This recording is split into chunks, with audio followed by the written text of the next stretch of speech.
A reforma católica que aconteceu depois da reforma luterana, feita principalmente pelo Concílio de Trento, analisou então muitas coisas, trouxe uma nova vida para a igreja, trouxe uma vida realmente renovada para a igreja.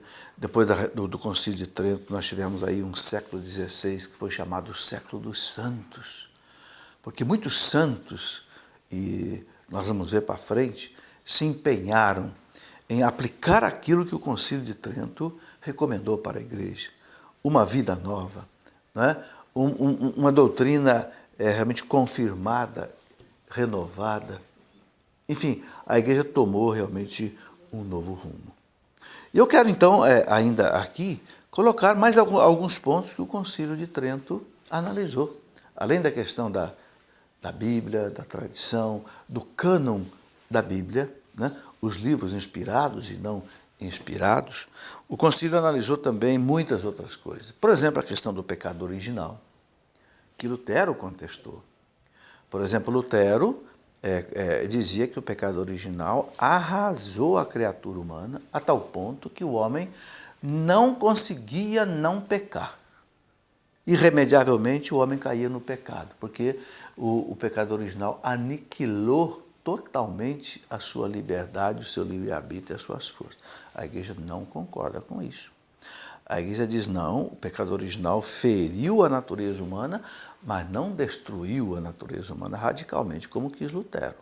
Então, entre Lutero, de um lado, que achava que o pecado original tinha destruído completamente a natureza humana, e Pelágio, lá no tempo de Santo Agostinho, que dizia que o pecado original não aconteceu, não fez nada de mal para a natureza humana. Entre essas duas posições extremas existe a posição da igreja, que é a seguinte: o pecado original existiu, feriu a natureza humana, enfraqueceu a natureza humana, mas não destruiu a natureza humana. O homem, com a graça de Deus, ele pode dizer não ao pecado, o que Lutero não concordava. Então, a doutrina do pecado original foi analisada, a doutrina da justificação.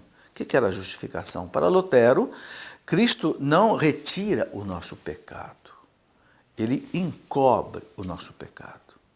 De modo que o Pai, quando olha para nós pecadores, o Pai não vê o nosso pecado, porque ele vê como que o sangue de Cristo encobrindo o nosso pecado. A igreja diz, não, não é assim. O sangue de Cristo não encobre o nosso pecado. O sangue de Cristo, a paixão de Cristo, a redenção de Cristo, retira os nossos pecados. É diferente.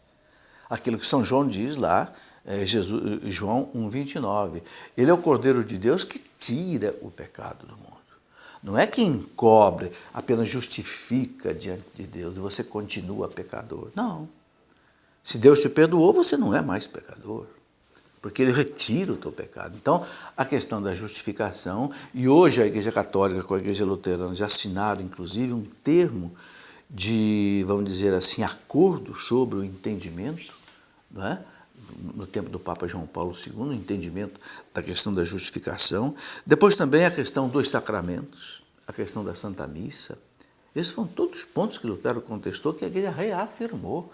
Reafirmou os 7 sacramentos, reafirmou a presença real do Cristo na Eucaristia, chamou inclusive de transubstanciação, deu esse nome ao que acontece no momento da consagração.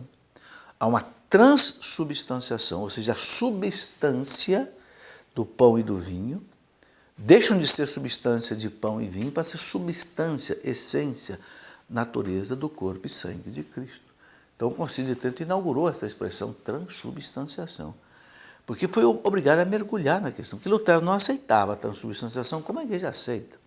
Ele até aceitava que o Cristo estivesse presente naquelas espécies consagradas no momento da consagração, mas depois não.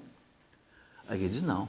Uma vez consagrado o pão e o vinho, aquilo é o corpo de Cristo, é o sangue de Cristo, e por isso a igreja guarda no sacrário com adoração, porque é o corpo de Cristo. Só não é o corpo de Cristo, o sangue de Cristo, se essas espécies se estragarem, se corromperem, aí não é mais corpo de Cristo.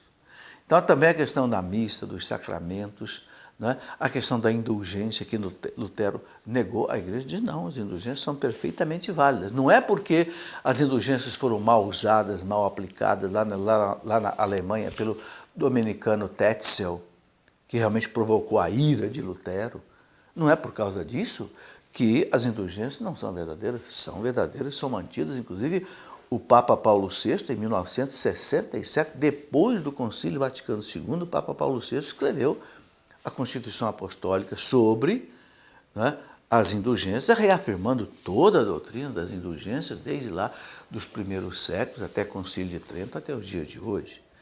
Então, o Concílio de Trento analisou todas essas coisas, analisou também a questão de alguns decretos, né, disciplinares, que colocou, como eu disse aqui, mais disciplina, mais ordem dentro da igreja.